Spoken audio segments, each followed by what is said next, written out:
Hello ನಮಸ್ಕಾರ ಎಲ್ಲ ನನ್ನ ಆತ್ಮೀಯ ವಿದ್ಯಾರ್ಥಿಗಳಿಗೆ ನನ್ನ ನಮಸ್ಕಾರಗಳು. ಇವತ್ತಿನ ದಿನ ಯಾವ ವಿಷಯ ಬಗ್ಗೆ ಅಧ್ಯಯನ ಮಾಡೋಣಪ್ಪ ಅಂತಂದ್ರೆ 9ನೇ ತರಗತಿಯ ಸಮಾಜ ವಿಜ್ಞಾನದಲ್ಲಿ ಸಮಾಜಶಾಸ್ತ್ರದಲ್ಲಿ ಬರ್ತಕ್ಕಂಥ ಅಧ್ಯಾಯ 9ರಲ್ಲಿ ಕುಟುಂಬ ಎಂಬ ಪಾಠವನ್ನು ಅಧ್ಯಯನ ಮಾಡೋಣ. ಎಸ್ ಸ್ಟಾರ್ಟ್ ಮಾಡೋಣ ಕ್ಲಾಸ್. ಎಸ್ ಕುಟುಂಬವು ಭಾರತದ ಪ್ರಾಚೀನ ಪಾರಂಪರಿಕ ವ್ಯವಸ್ಥೆಯಾಗಿದೆ. ತಾಯಿ, ತಂದೆ, ಮಕ್ಕಳು, ಮೊಮ್ಮಕ್ಕಳ ನಡುವೆ ಉಂಟಾಗುವ ಸಂಬಂಧಗಳ ವ್ಯವಸ್ಥೆಯನ್ನು ಕುಟುಂಬ ಎನ್ನುತ್ತೇವೆ. ಕುಟುಂಬವು ಸಮಾಜದ ಒಂದು ಘಟಕ, ಅದು ಒಂದು ಜೀವಕೋಶ. ಆದ್ದರಿಂದಲೇ ಸಮುದಾಯವು ಪ್ರಗತಿ ಹೊಂದಿ ರಾಷ್ಟ್ರವು ನಿರ್ಮಾಣಗೊಳ್ಳುತ್ತದೆ. ಏನಪ್ಪ ಅಂತಂದ್ರೆ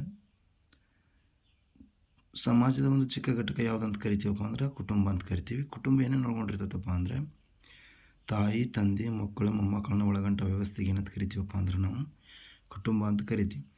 ಈ ಕುಟುಂಬವು ಪ್ರಾಚೀನ ಕಾಲದ ಒಂದು ವ್ಯವಸ್ಥೆಯಾಗಿದೆ. ಮತ್ತೇನಾಗಿದೆಪ್ಪ, ಇದು ಪಾರಂಪರಾಗತವಾಗಿದೆ ಅಂತ ಹೇಳ್ತಾರೆ. ಕುಟುಂಬವು ಭಾವನಾತ್ಮಕ ಆಧಾರದ ಮೇಲೆ ನಿಂತಿರುತ್ತದೆ. ಮಾತೃಪ್ರೇಮ, ಪಿತೃವಾತ್ಸಲ್ಯ, ಪತ್ನಿಯರ ಅನುರಾಗ, ಮಕ್ಕಳನ್ನು ಪಡೆದು ಪಾಲನೆ ಪೋಷಣೆ ಮಾಡಬೇಕೆಂಬ ಅಭಿಲಾಷೆ ಮೊದಲಾದ ಭಾವನೆಗಳು ಕುಟುಂಬಕ್ಕೆ ಆಧಾರವಾಗಿರುತ್ತವೆ. ಯಾವ ರೀತಿಪ್ಪ ಅಂದ್ರೆ ಕುಟುಂಬ ಯಾವ ರೀತಿ ಇರುತ್ತಪ್ಪ ಅಂತಂದ್ರೆ ಫಸ್ಟ್ ಆಫ್ ಆಲ್ ಮಾತೃಪ್ರೇಮ, ಪಿತೃವಾತ್ಸಲ್ಯ, ಪತ್ನಿಯರ ಅನುರಾಗ ಇರ್ತೈತಿ. ಒಂದು ಕುಟುಂಬ ಐತಪ್ಪ ಅಂತಂದ್ರೆ ಅಲ್ಲಿ ಪ್ರೀತಿ ವಾತ್ಸಲ್ಯಕ್ಕೆ ಯಾವುದೇ ರೀತಿ ಕೊರತೆ ಇರೋಂಗಿಲ್ಲ ಅಂತ ಹೇಳ್ತಾರೆ. ಇನ್ನು ಮುಂದುವರೆದ ಸಮಕಾಲೀನ ಭಾರತೀಯ ಕುಟುಂಬದಲ್ಲಿ ಹೆಚ್ಚಿನ ನಿರ್ಣಯ ತೆಗೆದುಕೊಳ್ಳುವ ಮೊದಲು ತಾಯಿ, ತಂದೆಯರು ತಮ್ಮ ಮಕ್ಕಳ ಜೊತೆ ಸಮಾಲೋಚಿಸುತ್ತಾರೆ. ವಸ್ತುವನ್ನು ಕೊಳ್ಳುವುದಾಗಲಿ, ಉಡುಗೊರೆ ನೀಡುವುದಾಗಲಿ, ಮಕ್ಕಳ ಶಿಸ್ತಿಗೆ ಸಂಬಂಧಿಸಿದ ವಿಷಯವಾಗಲಿ, ಕುಟುಂಬದ ಆಯವ್ಯಯ ತೀರ್ಮಾನವಾಗಲಿ ತಾಯಿಯ ಪಾತ್ರ ಮುಖ್ಯವಾಗಿದೆ. ಹೆಚ್ಚಿನ ಅಧಿಕಾರಯುತ ಪಾತ್ರಗಳನ್ನು ನಿರ್ವಹಿಸಲು ತಾಯಿಯ ಸಮಾನ ಸ್ಥಾನವನ್ನು ಹೊಂದಿರುತ್ತಾಳೆ. ಇದರ ಅರ್ಥ ಏನಪ್ಪ ಅಂತಂದರೆ ಮನೆಯಲ್ಲಿ ಯಾವುದೇ ಒಂದು ಕೆಲಸ ಕಾರ್ಯಗಳು ನಡಿಬೇಕಪ್ಪ ಅಂತಂದರೆ ಎಲ್ಲರೂ ಒಪ್ಪಿಗೆ ತುಂಬ ಅವಶ್ಯವಾಗಿರ್ತೈತಿ. ಅದೇ ರೀತಿ ಒಂದು ಯಾವುದೇ ಮನೆಯ ಕೆಲಸ ಆಗಬೇಕಪ್ಪ ಅಂದ್ರೆ ತಂದೆ ತಾಯಿಗಳು ಮಕ್ಕಳ ಒಪ್ಪಿಗೆನೇ ಕೇಳ್ಬೋದು, ಮಕ್ಕಳು ತಂದೆ ತಾಯಿ ಒಪ್ಪಿಗೆನೇ ಕೇಳ್ಬೋದು. ಎಲ್ಲ ರೀತಿ ಒಂದು ವ್ಯವಸ್ಥಿತವಾಗಿ ನಡಿಬೇಕಪ್ಪ ಅಂತಂದ್ರೆ ಮನೆಯಲ್ಲಿ ತಂದೆ ತಾಯಿಯರ ಒಪ್ಪಿಗೆ ಅವಶ್ಯಕವಾಗಿರ್ತೈತಿ. ಈಗ ನಿಮ್ಮ ಮನೆಗೆ ಸಪೋಸ್ ನಿಮ್ಮ ಮನೆಯಲ್ಲಿ ಯಾರ ಅಧಿಕಾರ ಜಾಸ್ತಿ ಇದೆ ಅಂತಂದು ನೀವು ಕಮೆಂಟಲ್ಲಿ ತಿಳಿಸ್ಬೇಕು ನನಗೆ. ಎಸ್ ಪ್ರಸ್ತುತ ದಿನಮಾನಗಳಲ್ಲಿ ಮನೆಯ ಜವಾಬ್ದಾರಿನ ತಂದೆ ನೋಡ್ಕೋತಿರ್ತಾನೆ, ಆದ್ರೆ ಹೆಚ್ಚು ಹಸ್ತಕ್ಷೇಪ ಮಾಡ್ತಕ್ಕಂಥ ವ್ಯವಸ್ಥೆ ಯಾರ್ದಿರ್ತದಪ್ಪ ಅಂತಂದ್ರೆ ಪಾತ್ರ ತಾಯಿದಿರ್ತದೆ ಅಂತ ಹೇಳ್ಬೋದು. ಇನ್ನು ಮುಂದುವರೆದು ಕುಟುಂಬದ ಲಕ್ಷಣಗಳ ಬಗ್ಗೆ ನಾವೇನು ಮಾಡ್ರಪ್ಪ ಅಂತಂದ್ರೆ ತಿಳಿದುಕೊಳ್ಳೋಣ. ಕುಟುಂಬವು ಸಾರ್ವತ್ರಿಕ, ಎಲ್ಲ ಕಾಲಕ್ಕೂ ಎಲ್ಲ ದೇಶಗಳಲ್ಲೂ ಕಂಡುಬರುವ ಸಾಮಾಜಿಕ ವ್ಯವಸ್ಥೆ.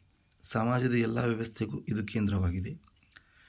ಕುಟುಂಬಗಳಿಂದಲೇ ನೆರೆಹೊರೆ, ಗ್ರಾಮ, ನಗರ, ರಾಷ್ಟ್ರ ನಿರ್ಮಾಣಗೊಂಡಿದೆ. ಕುಟುಂಬದ ಸದಸ್ಯರು ಬಾಲ್ಯಾವಸ್ಥೆಯಿಂದಲೇ ತಮ್ಮ ಸಾಮಾಜಿಕ ಹೊಣೆಗಾರಿಕೆಯನ್ನು ತಿಳಿದುಕೊಳ್ಳುವುದೇ ಸಹಕಾರವನ್ನು ಮನಗಣ್ಣುತ್ತಾರೆ. ಸಮಾಜದ ಸಂಪ್ರದಾಯ, ನೈತಿಕ ನಿಯಮಗಳು, ವರ್ತನೆಗಳನ್ನು ಕುಟುಂಬವು ನಿಯಂತ್ರಿಸುತ್ತದೆ. ಕುಟುಂಬವು ಸಾರ್ವವ್ಯಾಪಿ, ಶಾಶ್ವತ ಹಾಗೂ ಪರಂಪರಾಗತ ಘಟಕವಾಗಿದೆ ಎಂದು ಹೇಳಬಹುದು. ಏನಪ್ಪ ಅಂದರೆ ಕುಟುಂಬ ಅಂದರೆ ಏನಂದರೆ ಸಾರ್ವತ್ರಿಕವಾಗಿರ್ತೈತಿ. ಎಲ್ಲ ದೇಶಗಳಲ್ಲಿ ಕಂಡುಬರ್ತಕ್ಕಂಥ ಒಂದು ಸಾಮಾಜಿಕ ವ್ಯವಸ್ಥೆ ಆಗೈತಿದು. ಕುಟುಂಬದಲ್ಲಿ ಏನಾಗುತ್ತಪ್ಪ ಅಂತಂದ್ರೆ ನೆರೆಹೊರೆ ಗ್ರಾಮಗಳು ನಿರ್ಮಾಣ ಆಗುತ್ತೆ. ಇದು ಕುಟುಂಬ ವ್ಯವಸ್ಥೆ ಏನಾಗಿತ್ತಪ್ಪ ಅಂತಂದ್ರೆ ಒಂದು ಸಾಂಪ್ರದಾಯಿಕ ವ್ಯವಸ್ಥೆ ಆಗಿದ್ದು, ಕುಟುಂಬದಿಂದ ನಾವೇನು ಕಲಿತಪ್ಪ ಅಂದ್ರೆ ನೈತಿಕ ನಿಯಮಗಳನ್ನು ಮತ್ತು ಒಂದು ತತ್ವಗಳನ್ನು ಕಲಿತೀವಿ ಅಂತ ಹೇಳ್ಬೋದು. ಕುಟುಂಬವು ಸರ್ವವ್ಯಾಪ್ತಿ ಮತ್ತು ಶಾಶ್ವತ ಮತ್ತು ಪರಂಪರಾಗತ ಬಂದದ್ದು ನೋಡ್ಬೋದು. ಪ್ರಾಚೀನ ಕಾಲದಿಂದ ಸಿಂಧು ನಾಗರಿಕ ಕಾಲದಿಂದ ಕುಟುಂಬ ವ್ಯವಸ್ಥೆಗಳು ಜಾರಿಗೆ ಇದ್ದು, ಮತ್ತೇನಪ್ಪ ಪ್ರಸ್ತುತ ದಿನಮಾನಗಳಲ್ಲಿ ರಾಜ್ಯ ಮಹಾರಾಜರ ಕಾಲದಲ್ಲಿ ಏನಿದ್ದಪ್ಪ ಕುಟುಂಬ ವ್ಯವಸ್ಥೆಗಳು ಜಾರಿಯಿದ್ದರು. ಅದಕ್ಕೆ ಪರಂಪರಾಗತವಾದಂಥ ಘಟಕವಾಗಿದೆ ಅಂತ ಹೇಳ್ಬೋದು. ಸಪೋಸ್ ಕುಟುಂಬ ಅಂತಂದರೆ ಯಾವ ರೀತಿ ಹೇಳ್ಬೇಕಪ್ಪ ಅಂತಂದ್ರೆ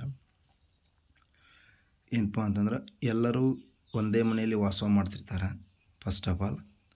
ನೆಕ್ಸ್ಟ್ ಏನಪ್ಪ ಅಂದ್ರೆ ಎಲ್ಲರೂ ಒಂದೇ ಅಡುಗೆ ಮನೆಯಲ್ಲಿ ತಯಾರಿಸಿದ ಆಹಾರವನ್ನು ಸೇವಿಸ್ತಿರ್ತಾರೆ. ಧಾರ್ಮಿಕ ವಿಧಿವಿಧಾನಗಳಲ್ಲಿ ಎಲ್ಲರೂ ಕೂಡಿ ಭಾಗಕ್ಕಿರ್ತಾರೆ. ಮತ್ತು ಏನಪ್ಪ ಅಂತಂದ್ರೆ ಕುಟುಂಬದ ಆರ್ಥಿಕ ಹೊಣೆಗಾರಿಕೆ ಮತ್ತು ಆರ್ಥಿಕವಾಗಿ ಲಾಭ ಗಳಿಸಲು ಎಲ್ಲರದ ಪಾತ್ರ ಅವಶ್ಯಕವಾಗಿರ್ತದೆ ಅಂತ ಹೇಳ್ಬೋದು. ಈ ರೀತಿ ನಾವು ಒಂದು ಕುಟುಂಬ ಅಂತಂದ್ರೆ ಈ ರೀತಿ ಎಲ್ಲ ವ್ಯವಸ್ಥೆನ ಒಳಗೊಂಡಿರ್ತೈತೆ. ಮತ್ತೇನಪ್ಪ ಅಂದ್ರೆ ಫಸ್ಟ್ ಮೇನ್ ಐಡೆಂಟಿಫೈ ಯಾವುದಪ್ಪ ಅಂದ್ರೆ ಎಲ್ಲರೂ ರಕ್ತ ಸಂಬಂಧಿಕರೇ ಆಗಿರ್ತಾರೆ ಈ ಕುಟುಂಬದಲ್ಲಿ. ಕುಟುಂಬದ ಲಕ್ಷಣಗಳು ಯಾವ ರೀತಿ ಇದಾವಪ್ಪ ಅಂತಂದ್ರೆ ಒಂಚೂರು ನೋಡೋಣ್ರಿ. ತಾಯಿ, ತಂದೆ, ಪತಿ, ಪತ್ನಿ ಹಾಗೂ ಮಕ್ಕಳು. ಏನೇನಪ್ಪ ಇದು ವ್ಯವಸ್ಥೆ ಒಳಗೊಂಡಿದ್ದು. ಒಂದು ಕುಟುಂಬ ಯಾವ ರೀತಿ ಒಳಗೊಂಡಿರ್ತದೆ ಅಂತ ಹೇಳ್ಬೋದು. ಫಸ್ಟ್ ಆಫ್ ಆಲ್ ಮುಂದುವರಿದು, ವಿವಾಹವು ಸಾರ್ವಕಾಲಿಕ ಹಾಗೂ ಸರ್ವವ್ಯಾಪ್ತಿ ಮನ್ನಣೆ ಹೊಂದಿರುವುದರಿಂದ ಪವಿತ್ರವಾದ ಸಾಮಾಜಿಕ ಸಂಸ್ಥೆಯಾಗಿದೆ. ತಾಯಿ, ತಂದೆ, ಪತಿ, ಪತ್ನಿ ಹಾಗೂ ಮಕ್ಕಳಿಗೆ ಸಂಬಂಧಿಸಿದ ಪರಸ್ಪರ ಹಕ್ಕು ಬಾಧ್ಯತೆಗಳನ್ನು ಸೃಷ್ಟಿ ಮಾಡುತ್ತದೆ. ಭಾರತದ ಪಾರಂಪರಿಕ ಆಚರಣೆಯಂತೆ ಪತಿ ಮತ್ತು ಮಕ್ಕಳನ್ನು ಸಾಕುವುದು ಹಾಗೂ ರಕ್ಷಿಸುವುದು ಪತಿಯ ಕರ್ತವ್ಯವಾಗಿರುತ್ತದೆ. ಮಕ್ಕಳ ಲಾಲನೆ, ಪಾಲನೆ ಹಾಗೂ ಶಿಕ್ಷಣ ನೀಡುವುದು ತಂದೆ ತಾಯಿಯರ ಕರ್ತವ್ಯವಾಗಿರುತ್ತದೆ. ವಿಶೇಷವಾಗಿ ಭಾರತದಲ್ಲಿ ವೃದ್ಧ ತಾಯಿ ತಂದೆಯಿತರ ಆರೈಕೆ ಮಾಡುವುದು ಹಾಗೂ ನೋಡಿಕೊಳ್ಳುವುದು, ಸಂರಕ್ಷಣೆ ಮಾಡುವುದು ಮಕ್ಕಳ ಆದ್ಯ ಕರ್ತವ್ಯವಾಗಿರುತ್ತದೆ. ಇದರ ಅರ್ಥ ಏನಪ್ಪ ಅಂತಂದ್ರೆ, ಒಂದು ಕುಟುಂಬ ವ್ಯವಸ್ಥೆ ಯಾವ ರೀತಿ ಇರ್ತದಪ್ಪ ಅಂತಂದ್ರೆ, ಮದುವೆ ಎನ್ನುವುದೇನು ಸರ್ವಕಾಲಿಕ ಒಪ್ಪಿಗೆ ಮತ್ತು ಧಾರ್ಮಿಕ ಒಂದು ಪವಿತ್ರವಾದ ಬಂಧನವಾಗೈತಿ. ಎಲ್ಲಪ್ಪ ಅಂದ್ರೆ ಭಾರತ ದೇಶದಲ್ಲಿ, ಉಳಿದ ರಾಷ್ಟ್ರಗಳಲ್ಲಿ ಇಲ್ಲ. ಯಾಕಪ್ಪ ಅಂತಂದರೆ ಭಾರತದಲ್ಲಿ 20ನೇ ಮದುವೆ ವಾರ್ಷಿಕೋತ್ಸವ, 50ನೇ ಮದುವೆ ವಾರ್ಷಿಕೋತ್ಸವ ಮಾಡ್ತಾರೆ. ಅದೇ ನೀವು ವಿದೇಶದಲ್ಲಿ ನೋಡಿದ್ರಪ್ಪ ಅಂದ್ರೆ 1 ವರ್ಷ 2 ವರ್ಷ ಇದ್ದು ನೆಕ್ಸ್ಟ್ ಏನು ಮಾಡ್ತಾರಪ್ಪ ಅಂತಂದ್ರೆ ಡೈವರ್ಸ್ ಆಗುವಂಥ ಪದ್ಧತಿಗಳಿವೆ ನೋಡ್ಬೋದು. ಇನ್ನು ನೆಕ್ಸ್ಟ್ ಮುಂದೇನಪ್ಪ ಅಂತಂದ್ರೆ, ಈಗ ಪತಿ ಪತ್ನಿಯರು ಮತ್ತು ತಂದೆ ತಾಯಿರು ಇರ್ತಾರಲ್ಲ, ಸಪೋಸ್ ನಿಮ್ಮ ಮನೆಯಲ್ಲಿ ಎಲ್ಲರೂ ನೋಡ್ಬೋದು, ನಿಮ್ಮ ರಕ್ಷಣೆ ಭಾರವನ್ನು ಯಾರು ಹೊತ್ತಿರ್ತಾರಪ್ಪ ಅಂದ್ರೆ ತಂದೆ ತಾಯಿಗಳು ಹೊತ್ತಿರ್ತಾರೆ. ಅದೇ ರೀತಿ ನಿಮ್ಮ ತಾಯಿ ಮತ್ತು ನಿಮ್ಮ ಜವಾಬ್ದಾರಿ, ನಿಮ್ಮ ರಕ್ಷಣೆ ಭಾರವನ್ನು ತಂದೆ ಹೊತ್ತಿರ್ತಾನೆ. ತಂದೆ ಒಂದು ಶ್ರಮಜೀವಿಯಾಗಿರ್ತೈತಿ. ಅದೇನು ಮಾಡ್ತಪ್ಪ ಅಂತಂದ್ರೆ, ತಂದೆಯವ್ರು ಏನು ಮಾಡ್ತಾರಪ್ಪ ಅಂದ್ರೆ ಸದಾ ದುಡಿದು ಮನೆಯ ಜವಾಬ್ದಾರಿನ ನಿರ್ವಹಿಸ್ತಿರ್ತಾರೆ. ಮತ್ತು ತಂದೆ ತಾಯಿಗಳ ಪಾತ್ರ ಏನಾಗಿರ್ತೈತಪ್ಪ ಅಂತಂದ್ರೆ ಮಕ್ಕಳದ ಲಾಲನೆ ಪಾಲನೆ ಮಾಡುವುದು ಮತ್ತು ಶಿಕ್ಷಣ ಕೊಡಿಸುವುದಾಗಿರ್ತದೆ. ಮತ್ತು ತಂದೆ ತಾಯಿ ಋಣ ತೀರಿಸುವುದು ಅದೇ ರೀತಿ ಮಕ್ಕಳ ಕರ್ತವ್ಯ. ಯಾವ ರೀತಿಯಪ್ಪ ಅಂತಂದ್ರೆ, ತಂದೆ ತಾಯಿ ವೃದ್ಧಾಪ್ಯ ಜೀವನವನ್ನು ಮತ್ತು ಯೌವನ ಜೀವನವನ್ನು ಅನುಭವಿಸಿರುವ ಸಂದರ್ಭದಲ್ಲಿ ತಂದೆ ತಾಯಿಗಳಿಗೆ ಏನು ಮಾಡಬೇಕಪ್ಪ, ನಾವು ಒಳ್ಳೆಯ ರೀತಿ ತಂದೆ ತಾಯಿಯನ್ನು ನೋಡಿಕೊಳ್ಳೋದು ಮತ್ತು ಅವರ ರಕ್ಷಣೆ ಮಾಡುವುದು ಏನಾಗಿರ್ತಪ್ಪ ಪ್ರತಿಯೊಬ್ಬ ಮಗನ ಕರ್ತವ್ಯ ಆಗಿರ್ತೈತಿ. ತಂದೆ ತಾಯಿಯನ್ನು ನೋಡ್ಕೊಂಡ್ಬಿಟ್ರೆ ಯಾವುದೇ ರೀತಿ ನಾವು ಪಾಪಕ್ಕೆ ಗುರಿ ಆಗೋದಿಲ್ಲ ಅನ್ನೋದು ಹೇಳ್ಬೋದು. ನೆಕ್ಸ್ಟ್ ಮುಂದುವರೆದು ಬಾಲ್ಯ ಹಾಗೂ ಯೌವನ. ಏನಪ್ಪ ಅಂತಂದ್ರೆ, ನಾವು ಬಾಲ್ಯ ಮತ್ತು ಯೌವನವನ್ನು ಏನು ಮಾಡ್ತೀವಿ, ನಾವು ಕುಟುಂಬದಲ್ಲೇ ಕಳಿತೀವಿ.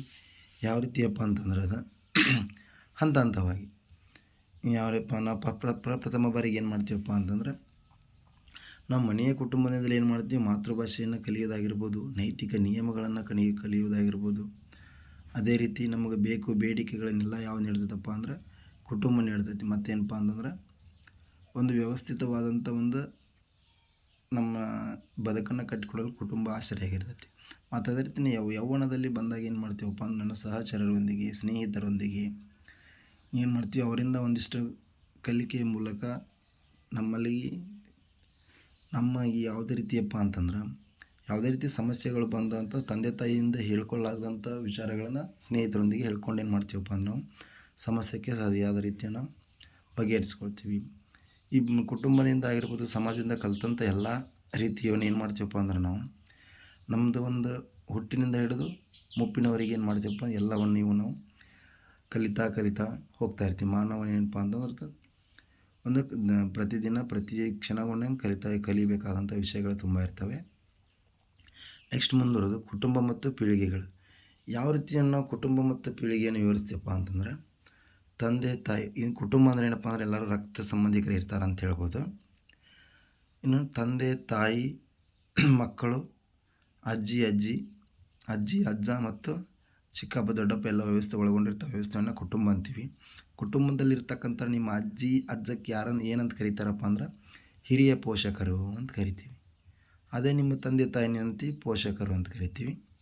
ನೆಕ್ಸ್ಟ್ ನೀವೇನಿರ್ತಿಲ್ಲ, ನಿಮ್ಮನ್ನ ಮಕ್ಕಳು ಮೊಮ್ಮಕ್ಕಳು ಅಂತ ಕರಿತೀವಿ. ಹಿರಿಯ ಪೋಷಕರು 1ನೇ ತಲೆಮಾರಿನವರಾದರೆ ನಿಮ್ಮ ತಂದೆ ತಾಯಿಯವರು 2ನೇ ತಲೆಮಾರಿನವರಾಗಿರ್ತಾರೆ, ನೀವು 3ನೇ ತಲೆಮಾರಿನವರಾಗಿರ್ತೀವಿ.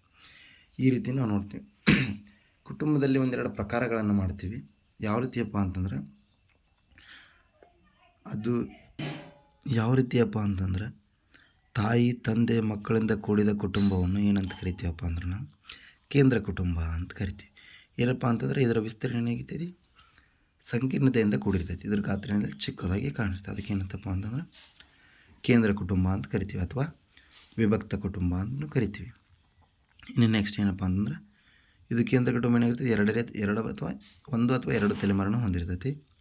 ಇನ್ನು ಮುಂದುವರೆದು ತಾಯಿ, ತಂದೆ, ಮಕ್ಕಳು, ಮೊಮ್ಮಕ್ಕಳಿಂದ ಕೂಡಿದ ರಕ್ತ ಸಂಬಂಧಿಗಳ ಕುಟುಂಬಕ್ಕೆ ಏನಂತ ಕರಿತೀವಿ ನಾವು, ಅವಿಭಕ್ತ ಅಥವಾ ವಿಸ್ತೃತ ಕುಟುಂಬ ಅಂತ ಕರಿತೀವಿ. ಇದೇನಪ್ಪ ಅದು ಜಾಯಿಂಟ್ ಫ್ಯಾಮಿಲಿ ಆಗಿರ್ತೈತಿ.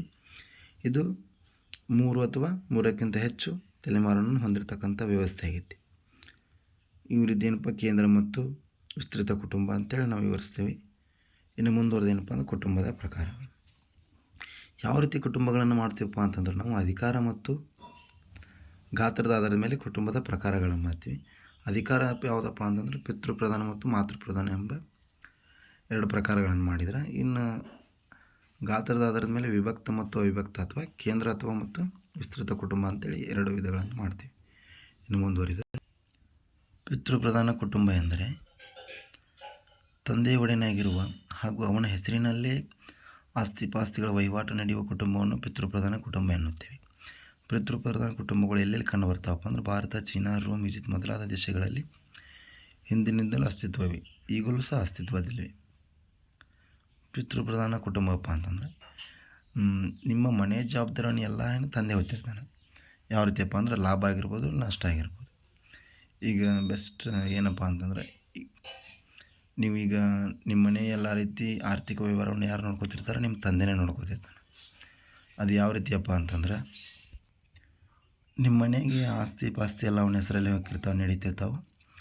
ಮತ್ತೇನಪ್ಪ ಅಂತಂದ್ರೆ ಎಲ್ಲ ರೀತಿ ವಹಿವಾಟುಗಳು ಮತ್ತು ನಿಮ್ಮ ಮನೆಗೆ ಸಂತೆಗಿಂತೆ ತಂತಿರೋದು, ನಿಮ್ಮ ಮನೆಯಲ್ಲಿರ್ತಕ್ಕಂಥ ಸಾಲವನ್ನೆಲ್ಲ ಸೈನ್ ಮಾಡ್ತಿರ್ತಾನಪ್ಪ, ಅವನ ಹೆಸರಲ್ಲೇ ನಡೀತಿರ್ತಾವೆ. ಇನ್ನು ಮಾತೃಪ್ರಧಾನ ಕುಟುಂಬ ಅಂತಂದ್ರೆ ತಾಯಿಯ ಮನೆ ಒಡತಿಯಾಗಿರ್ತಾಳೆ ಮತ್ತು ಮನೆ ತಾಯಿ ಆಸ್ತಿ ಎಲ್ಲ ಏನಿರಪ್ಪ ಅಂತ ತಾಯಿ ಹೆಸರಲ್ಲಿ ಇರ್ತಾವೆ. ಎಲ್ಲ ಆಸ್ತಿ ಪಾಸ್ತಿಗಳ ವಹಿವಾಟು ಏನಾಗಿರ್ತಾವಪ್ಪ ಅಂದ್ರೆ ತಾಯಿ ಹೆಸರಲ್ಲಿ ನಡೀತಾವೆ. ಬೆಸ್ಟ್ ಎಕ್ಸಾಂಪಲ್ ಏನಪ್ಪ ಅಂತಂದ್ರೆ ಭಾರತದಲ್ಲಿರ್ತಕ್ಕಂಥ ಕೇರಳದ ರಾಜ್ಯದ ಮಲಬಾರ್ ಇರ್ತಕ್ಕಂಥ ನಾಯರ್ ಕುಟುಂಬ ಏನಾಗಿತ್ತಪ್ಪ ಅಂತಂದರೆ ಇದು ಹೇಳ್ಬೋದು. ಇಲ್ಲಿ ಮಾತೃಪ್ರಧಾನ ಕುಟುಂಬ ಏನಾಗೈತಿ ಚಾಲ್ತಿಯಲ್ಲಿ ಅಂತ ಹೇಳ್ಬೋದು. ಮತ್ತು ನಮ್ಮದು 7 ಸಿಸ್ಟರ್ ಸ್ಟೇಟ್ಸ್ ಆದಂಥ ಈಶಾನ್ಯ ರಾಜ್ಯಗಳಲ್ಲಿ ಏನಾಗೈತಪ್ಪ ಅಂತಂದ್ರೆ ಇಲ್ಲಿ ಸಹ ನಾವು ಏನು ಮಾಡ್ಬೋದಪ್ಪ ಅಂತಂದ್ರೆ ಮಾತೃಪ್ರಧಾನ ಕುಟುಂಬವನ್ನು ಕೇಳ್ಬೋದು. ಇನ್ನು ಆಧುನಿಕ ಕೇಂದ್ರ ಕುಟುಂಬ ಅಥವಾ ಅವಿಭಕ್ತ ಕುಟುಂಬ ಅಂತಂದರೆ ಏನಪ್ಪ ಅಂತಂದ್ರೆ ಹೇಳಿದೆ ನಾನು. ಎದ್ರ ಮೇಲೆ ಇರ್ತೈತಪ್ಪ ಅಂತಂದರೆ ಇದು ಜನಸಂಖ್ಯೆ ಆಧಾರದ ಮೇಲೆ ಕೇಂದ್ರ ಕುಟುಂಬ ಮತ್ತು ವಿಭಕ್ತ ಕುಟುಂಬ ಅಂತೇಳಿ ರಚನೆ ಮಾಡ್ತೀವಿ ಅಂತೇಳಿ. ತಂದೆ, ತಾಯಿ ಮತ್ತು ಮಕ್ಕಳು ಇರ್ತಕ್ಕಂಥ ವ್ಯವಸ್ಥೆ ಏನಂತೇಳಿ ಕೇಂದ್ರ ಕುಟುಂಬ ಅಥವಾ ವಿಸ್ತೃತ ಕುಟುಂಬ ಅಂತೇಳಿ ಕರಿತೀವಿ, ಅಥವಾ ವಿಭಕ್ತ ಕುಟುಂಬ ಅಂತ ಕರಿತೀವಿ. ಈ ಕೇಂದ್ರ ಕುಟುಂಬಗಳ ರಚನೆ ಆಗೋಕ್ಕೆ ಏನು ಕಾರಣಪ್ಪ ಅಂತಂದ್ರೆ ವೈಯಕ್ತಿಕತೆ, ನೆಕ್ಸ್ಟ್ ಆಸ್ತಿ ಹಕ್ಕು ಬದಲಾದ ಸಾಮಾಜಿಕ ಮೌಲ್ಯಗಳು, ಭೌಗೋಳಿಕ ಹಾಗೂ ಸಾಮಾಜಿಕ ವ್ಯವಸ್ಥೆ ಆಗಿರ್ಬೋದು, ಕೈಗಾರೀಕರಣ, ನಗರೀಕರಣ, ಪ್ರಜಾಸತ್ತಾತ್ಮಕ ಅಂತ ಹಲವಾರು ರೀತಿಯ ಲಕ್ಷಣಗಳು ಕಾಣ್ಬೋದು. ಯಾವ ರೀತಿಯಪ್ಪ ಅಂತಂದ್ರೆ ಈಗ ಫಸ್ಟ್ ಆಫ್ ಆಲ್ ಅದು ಎಲ್ಲರೂ ಏನು ಮಾಡ್ತಾರೆ, ಅಧಿಕಾರವನ್ನು ಬಯಸ್ತಿರ್ತಾರೆ. ಆ ದೃಷ್ಟಿಯಿಂದ ಏನಪ್ಪ ಅಂದರೆ ಈ ಕೇಂದ್ರ ಕುಟುಂಬಗಳು ಅಥವಾ ವಿಭಕ್ತ ಕುಟುಂಬಗಳು ರಚನೆ ಆಗಿದ್ದಾವೆ ಅಂತ ಹೇಳ್ಬೋದು. ಇನ್ನು ಮುಂದುವರೆದು ಏನಪ್ಪ ಅಂತಂದರೆ ಕೇಂದ್ರ ಕುಟುಂಬದ ಒಂದಿಷ್ಟು ಲಕ್ಷಣಗಳು ಯಾವ ರೀತಿ, ಕೇಂದ್ರ ಕುಟುಂಬಗಳಂದರೆ ಯಾವ ರೀತಿ ಇರ್ತಾವೆ. ಫಸ್ಟ್ ಆಫ್ ಆಲ್ ಆಧುನಿಕತೆ ಏನಪ್ಪ ಅಂತಂದರೆ ಈ ಪ್ರಸ್ತುತ ಸಂಕೀರ್ಣತೆ, ಗಾತ್ರದಲ್ಲಿ ಸಣ್ಣದು ಮತ್ತು ಚಿಕ್ಕ ಗಾತ್ರ, ಸಡಿಲ ಸಾಮಾಜಿಕ ನಿಯಂತ್ರಣ. ವಿಭಕ್ತ ಕುಟುಂಬದಲ್ಲಿ ತಂದೆ ತಾಯಿ ಮತ್ತು ಮಕ್ಕಳು ಇರ್ತಾರೆ. ಯಾವುದೇ ರೀತಿ ಹಿರಿಯರಿಂದ ಒತ್ತಡಕ್ಕೆ ಒಳಗಾಗುವುದಿಲ್ಲ, ಅದೇ ರೀತಿ ಸಡಿಲತೆಯನ್ನು ಕಾಣಬಹುದು. ಮತ್ತೊಂದಿಷ್ಟು ಸಾಮಾಜಿಕ ನಿಯಮಗಳು ಸಹ ಕಡಿಮೆ ಇರ್ತಾವೆ ಅಂತ ಹೇಳ್ಬೋದು. ಸದಸ್ಯರ ಹೆಚ್ಚಿನ ಸ್ವಾತಂತ್ರ್ಯ, ಇಲ್ಲಿರ್ತಕ್ಕಂಥ ಈಗ ಯಾರೂ ಹಿರಿಯರು ಇರೋಂಗಿಲ್ಲ ಇವ್ರ ಮನೆಯಾಗ ಹೇಳಕ್ಕೆ. ಮತ್ತು ಈಗ ತಮಗೆ ಮನಸ್ಸಿಗೆ ಬಂದಂತೆ ವರ್ತನೆ ಮಾಡ್ಬೋದು ಅಥವಾ ತಾವು ತೆಗೆದುಕೊಂಡ ನಿರ್ಧಾರ ಇರ್ತಾವೆ. ಯಾವುದೇ ರೀತಿ ಹಿರಿಯ ಸದಸ್ಯರಿಂದ ನಿಯಂತ್ರಣಕ್ಕೆ ಒಳಪಡುವುದಿಲ್ಲ.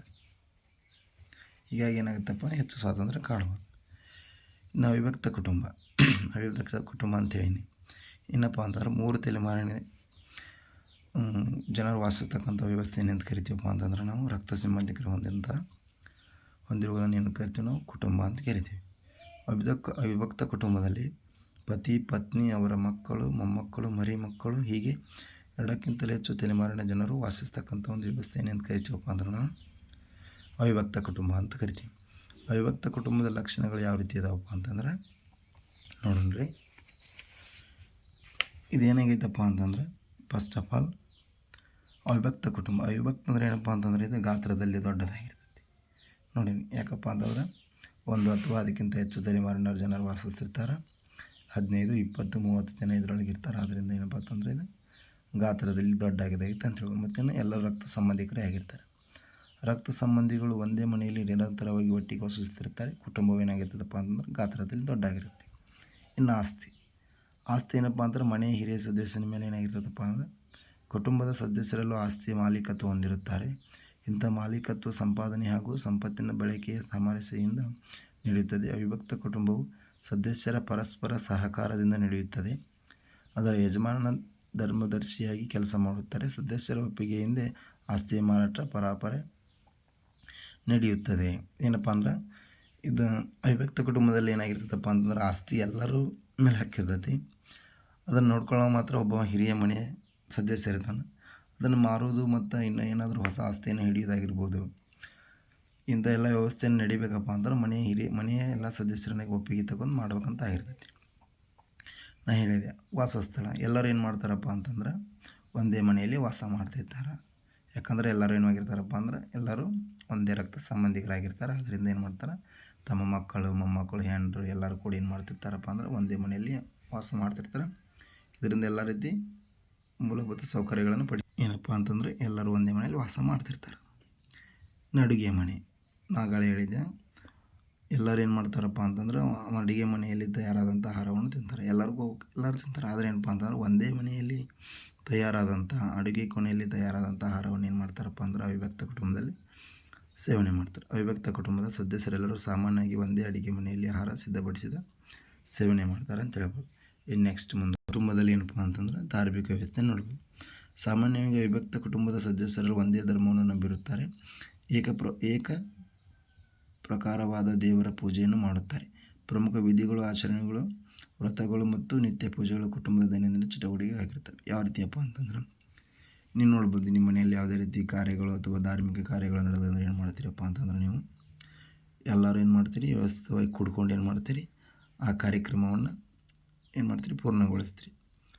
ಮುಂದೆ ಬೆಸ್ಟ್ ಎಕ್ಸಾಂಪಲ್ ಏನಪ್ಪ ಅಂದ್ರೆ ಮನೆಯಲ್ಲಿ ಯಾವುದೇ ರೀತಿ ದೇವರು ಮಾಡುವಂಥ ಕಾರ್ಯಕ್ರಮ ಆಗಿರ್ಬೋದು, ಮತ್ತು ನಿಮ್ಮ ಮನೆಯಲ್ಲಿ ಹುಟ್ಟಿರ್ತಕ್ಕಂಥ ಮಗುವಿನ ಜೋಳದ ಕಾರ್ಯಕ್ರಮ ಆಗಿರ್ಬೋದು, ಎಲ್ಲ ರಕ್ತ ಸಂಬಂಧಿಕರು ಏನಪ್ಪ ಕೂಡಿ ಮಾಡ್ತೀರಿ ಅಂತೇಳಿ. ಇನ್ನು ಸ್ವಯಂ ಸಂಪೂರ್ಣತೆ. ಅವಿಭಕ್ತ ಕುಟುಂಬವು ಬಹುಪಾಲು ಸ್ವಯಂ ಸಂಪೂರ್ಣ ಘಟಕವಾಗಿದೆ. ಅದು ತನ್ನ ಸದಸ್ಯರ ಬದುಕನ್ನು ಸಂಪೂರ್ಣವಾಗಿ ಹೊರಿಸಿಕೊಂಡಿದೆ. ಅದು ಅವರ ಬಹುಪಾಲು ಅಗತ್ಯತೆಗಳನ್ನು ಪೂರೈಸದೆ ಎಲ್ಲ ಸದಸ್ಯರು ಕೆಲಸವನ್ನು ಹಂಚಿಕೊಳ್ಳುತ್ತಾರೆ. ಶ್ರಮ, ವಯಸ್ಸು ಮತ್ತು ಲಿಂಗವನ್ನು ಆಧರಿಸಿ ಕಾರ್ಯಯೋಜನೆಯಾಗಿರುತ್ತೆ. ಬೆಸ್ಟ್ ಏನಪ್ಪ ಅಂತಂದ್ರೆ ಅವಿಭಕ್ತ ಕುಟುಂಬ ಏನಾಗಿತ್ತಪ್ಪ ಅಂತಂದ್ರೆ ಒಂದು ವ್ಯವಸ್ಥಿತವಾದಂಥ ಹಂತವಾಗಿ ಅವರವರ ಕಾರ್ಯಗಳನ್ನು ಅವರವರೇ ಮಾಡ್ಕೊತಾಗಿರ್ತೈತಿ. ಯಾವ ರೀತಿಯಪ್ಪ ಅಂತಂದ್ರೆ ಈಗ ಸಣ್ಣ ಮಕ್ಕಳು ಯಾವ ರೀತಿ ಕಾರ್ಯ ಮಾಡಬೇಕು, ಅಜ್ಜಿಯರ ಕೆಲಸವೇನು ಮತ್ತು ಪೋಷಕರ ಕೆಲಸವೇನು ಅಂತ ಇರ್ತದೆ. ಈಗ ಅತಿ ಶ್ರಮಜೀವಿ ಯಾರಪ್ಪ ಅಂತಂದ್ರೆ ಯೌವನದಲ್ಲಿರ್ತಕ್ಕಂಥ ಪೋಷಕರಾಗಿರ್ತಾರೆ. ಅಜ್ಜಿ ಏನಪ್ಪ ಅಂದ್ರೆ ಮಕ್ಕಳದು ಮೊಮ್ಮಕ್ಕಳನ್ನು ನೋಡ್ಕೊಳ್ಳೋಂಥ ಕೆಲಸವಾಗಿರ್ತೈತಿ. ಇನ್ನು ಮಕ್ಕಳ ಕೆಲಸ ಏನಾಗಿರ್ತದಪ್ಪ ಅಂದ್ರೆ ಮನೇಲಿ ಇರ್ತಕ್ಕಂಥ ಸಣ್ಣ ಪುಟ್ಟ ಕೆಲಸವನ್ನು ಮಾಡ್ತಕ್ಕಂಥ ಅವರಾಗಿರ್ತೈತಿ. ಅಧಿಕಾರ ಆಗಿರ್ತದೆ. ಅಧಿಕಾರದ ಸಂರಚನೆ. ಅವಿಭಕ್ತ ಕುಟುಂಬದಲ್ಲಿ ಎಲ್ಲರಿಗಿಂತ ಹಿರಿಯ ಸದಸ್ಯರು ನಿರ್ಧಾರ ತೆಗೆದುಕೊಳ್ಳುವ ಅಧಿಕಾರ ಹೊಂದಿರುತ್ತಾರೆ. ಆತನ ಅಧಿಕಾರವನ್ನು ಹಸ್ತಾಂತರಿಸಿದರೂ ಅದು ಹಿರಿಯತನದ ತತ್ವವನ್ನೇ ಆಧರಿಸುತ್ತದೆ. ಯಾವ ರೀತಿಯಪ್ಪ ಅಂತಂದ್ರೆ ಈಗ ನಿಮ್ಮ ಮನೆಯ ಹಿರಿಯ ಸದಸ್ಯನಿಗೆ ಏನಪ್ಪ ಅಂದ್ರೆ ಮನೆಯ ಅಧಿಕಾರವನ್ನು ನೋಡ್ಕೊಳ್ತಕ್ಕಂಥ ಹಕ್ಕಿರ್ತೈತಿ. ಇದು ಏನಾಗುತ್ತಪ್ಪ ಅಂದ್ರೆ ವಂಶ ಪಾರಂಪರೆ. ಈಗ ನೆಕ್ಸ್ಟ್ ಅವನ ನಂತರ ಅವನ ಹಿರಿಯ ಮಗನೇ ನೋಡ್ಕೋಬೇಕಾಗಿರ್ತದೆ. ಈಗ ಅವ್ರ ತಮ್ಮ ಅವನ ಮಗನಿಗಿಂತ ಹಿರಿಯ ಆದರೂ ಅವ್ನು ನೋಡ್ಕೊಳಕ್ಕಾಗಿರೋದಿಲ್ಲ. ಯಾಕಪ್ಪ ಅಂತಂದ್ರೆ ಅವನಿಂದ ಅವನಿಗೆ ಹಸ್ತಾಂತರ ಆಗಿರ್ತದೆ ಅಂತ ಹೇಳ್ಬೋದು. ಈ ರೀತಿ ನಾವು ಏನು ಮಾಡ್ತೀವಪ್ಪ ಅಂತಂದರೆ ಕುಟುಂಬದ ಅರ್ಥ ಮತ್ತು ಲಕ್ಷಣಗಳು, ಪ್ರಕಾರಗಳು, ವಿಭಕ್ತ ಮತ್ತು ಅವಿಭಕ್ತ ಕುಟುಂಬಗಳ ಬಗ್ಗೆ ನಾವೇನು ಮಾಡ್ತೀವಪ್ಪ ಅಂತಂದರೆ ಈ ಅಧ್ಯಾಯದಲ್ಲಿ ತಿಳ್ಕೊಂಡಿರ್ತೀವಿ. ನಿಮ್ಮ ಮನೆಯಲ್ಲಿ ನೀವು ನಿಮ್ಮದು ವಿಭಕ್ತ ಕುಟುಂಬನೋ ಅವಿಭಕ್ತ ಕುಟುಂಬನೋ, ನಿಮ್ಮ ಮನೆಯಲ್ಲಿ ಎಷ್ಟು ಜನ ಇದ್ದೀರಿ ಅನ್ನೋದನ್ನು ಈ ವಿಡಿಯೋ ನೋಡಿದ ನಂತರ ಏನು ಮಾಡಿರಪ್ಪ ಅಂದರೆ ಕಮೆಂಟ್ ಮೂಲಕ ನಮಗೆ ತಿಳಿಸಿರಿ. ಎಲ್ಲರಿಗೂ ನಮಸ್ಕಾರಗಳು.